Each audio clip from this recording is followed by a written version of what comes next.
So what is up, guys? We're talking about Joe Rogan's new podcast studio.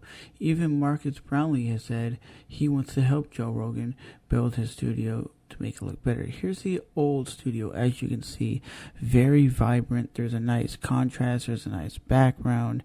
It just has a nice feel to it because it has the Jimi Hendrix background. It's more of a brick wall.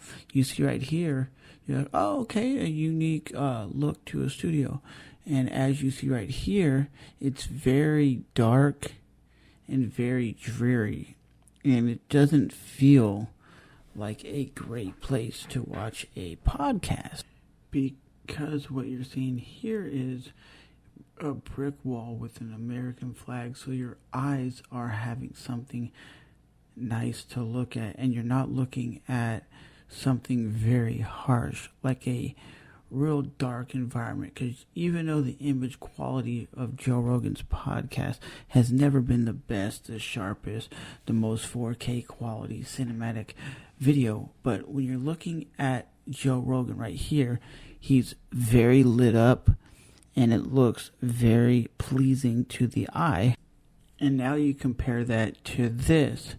It's very, very different compared to what you're used to, because he looks like he's basically sitting against the wall, and it's not that appealing for the viewers. And I will say one thing that a lot of people were saying is the video looked very odd when they were watching the video podcast when it first aired, and that's because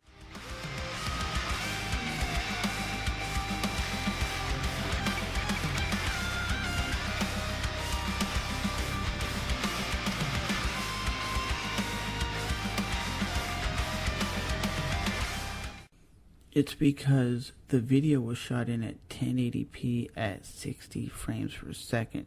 And 1080p 60 frames per second is not great for talking head video podcasts. If you're doing like action videos or slow motion videos, then cool. But if you're doing videos where you're just sitting in front of your camera, very similar to what I'm doing, it's not going to be that great. You want that motion blur. That's why Hollywood movies are shot in at 24 frames per second.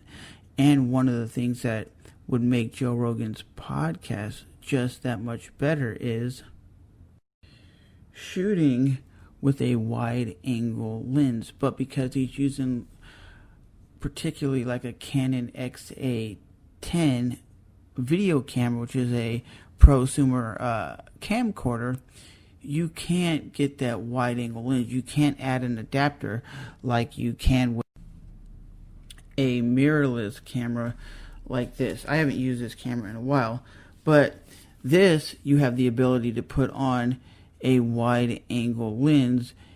This is the 18 to 55 lens, and it's basically the lens that comes with the camera, but you could put on a wider lens, like a 10 millimeter wide angle lens, and it's going to make it look more wide in that small confined place. And I believe the reason a lot of people are just thrown off by the Joe Rogan's new setup is his old setup just had more contrast, more things to look at, and you weren't just focusing on a red background with some sound panels. That's one thing you weren't looking at. And that's one thing that I noticed. Joe just seems like he was too close to the background, and there's no depth of field. And especially when you're using a camera like this, basically that's what he's using, is a camera like this pointed at him. And when you use a camera like this, yes, it has tremendously good zoom, it's great, but the image quality on one of these is going to be way sharper than one of these. These are good for long form video shooting. These, you can do that when you hook it up correctly, a certain way. This you can set up on a tripod, but even if you're like this, it's still not going to give you a wide angle shot. So I believe like MKBHD has said, according to Google, Marcus Brownlee, which is a tech YouTuber who shoots with a Red Epic, which is like a $40,000 camera, it says, hit creator awards, 100,000 subscribers in 2012, hit 1 million subscribers in 2014, and hit 10 million subscribers in 2019, and he's currently at a total of 2 billion views as of August 28th, 2020, and as of August 2020, he's becoming a 12 million subscribed YouTube channel. And it says Marcus Brownlee, known to the YouTube community as MKBHD, is easily in the top 100 YouTube channels, but he has yet to break the 500 mark. Social Blade estimates that he makes between $200,000 a year and $3,100,000 a year. So Marcus Brownlee, he's known for having the best image quality on YouTube. When people weren't using DSLR cameras in 2012, 2013, he was using the best cameras he could afford. He was using a Canon, the Rebel T2i, then he went to the T3i, then to the Canon 60D, and he just progressed his image quality until he got what he got. And it says Marcus Brownlee makes around $8,000 to $124,000 a month, which is crazy to think about a guy on YouTube making that kind of money. But his image is so sharp, he's willing to give Joe Rogan his skills to better his studio, because Marcus Brownlee has made a YouTube studio for himself. It has the best lighting, the best image quality, and I think one thing that Joe Rogan could do is get some better cameras and focus them perfectly, because using, like I said, a camera like this that's probably like 5 or 10 years old, or however old it is, isn't going to be the best image quality, especially in that kind of lighting environment. Because right now I'm just shooting on a Logitech C920 web camera with some regular LED light bulbs, and I think the image quality is okay for me. It's not the best, but when you look at, like I showed you, the Joe Rogan Experience pictures from his new 2 episodes that he done in the Austin, Texas studio, it's just not that appealing.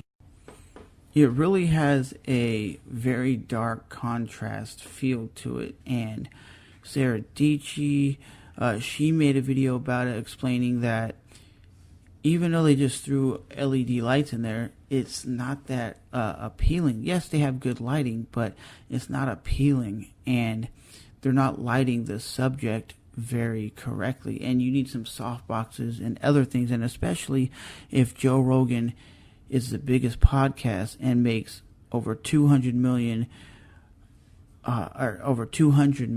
views a month, he has the money to buy some like Red Epic cameras or some really high cinematic quality cameras that he can record in the highest quality. Because even if you look at podcasts like Joey Diaz, The Fighter and the Kid, they'd never have looked like Joe Rogan. Joe Rogan, when he was in the LA studio,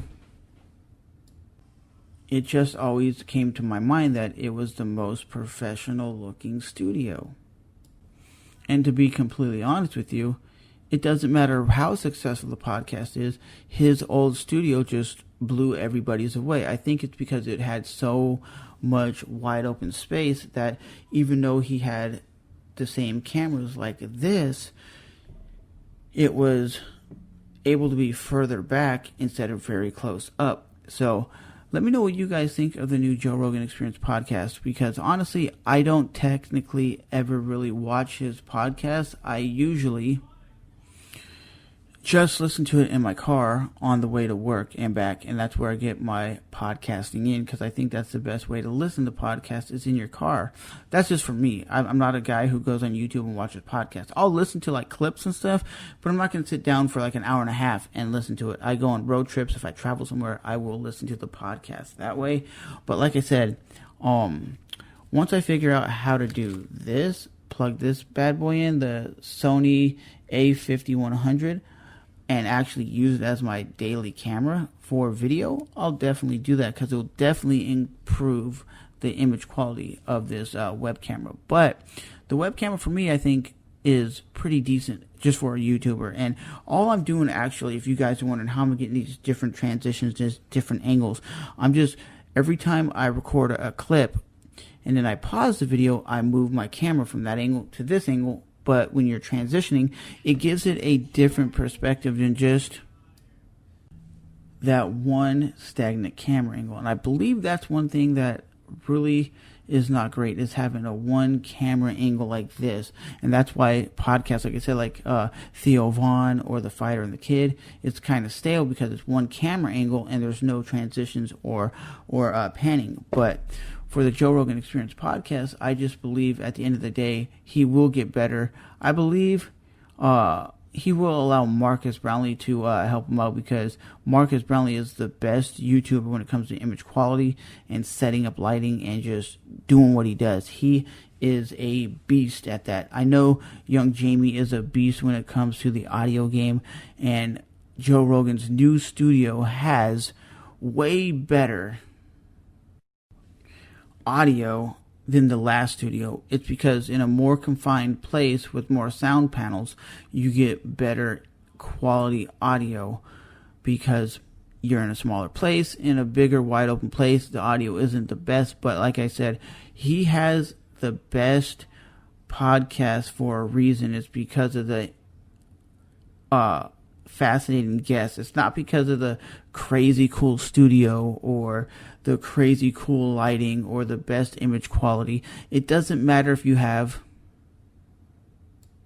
the best image quality or the best video quality or the best audio. If you're not talking about something interesting or something fun or exciting, no one's going to pay attention to your shit. No one's going to care if you talk about, my podcast is the Raw Talk podcast, but if it's not raw and it's nobody's talking about it and no one's watching it, no one's going to give a shit.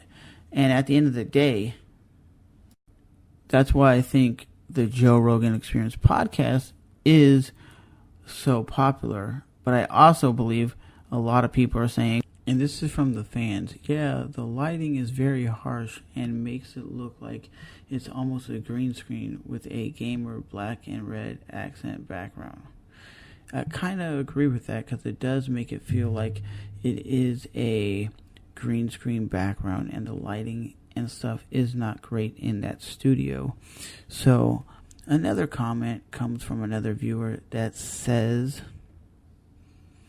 whoa, what color do you want, Joe Rogan? Heat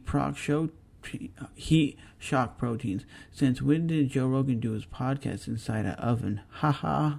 I mean, seriously. Looks like he's doing an interview in a shipping container. Oh, that's funny. What on earth am I looking at? The red studio gives me anxiety. Unwatchable. So for a lot of people, like I said, they just don't find the new podcast studio that enjoyable to watch. Maybe they'll watch once they fix it, or maybe his views will go down on YouTube and people will just listen to the podcast on like Stitcher or whatever podcast app that they listen to podcast. But overall, guys, that is my take on the Joe Rogan Experience new podcast studio. I think it's a cool, unique setup. I just believe the overall contrast, making it really dark, and the red accents are just too much. It's not like a beautiful blue or a yellow background that is more soft colors. It's just harsh red, and there's too much red. It's just no black, no white, just red, red, red. So with that being said, guys, that's my take on why I think people are having a hard time adjusting from the original Joe Rogan Experience podcast, because I've been watching since he's been doing it on Ustream out of his home, and then he went to a studio that was smaller than what we currently know of Joe Rogan in Los Angeles. But the best podcasts that he's ever done were out of his house. I think they're the most fun and exciting podcasts with Brian Redband, with Joey Diaz, and just basically his friends. He didn't really have a lot of guests at that time. But as always, my name is Trevor, back with another Raw Talk podcast. Let me know what you guys think of my take on the new Joe Rogan podcast studio, or do you think I'm way off? So as always, hit that like button, hit that subscribe button, and I'll see you guys in the next one. Thanks for watching. Bye-bye.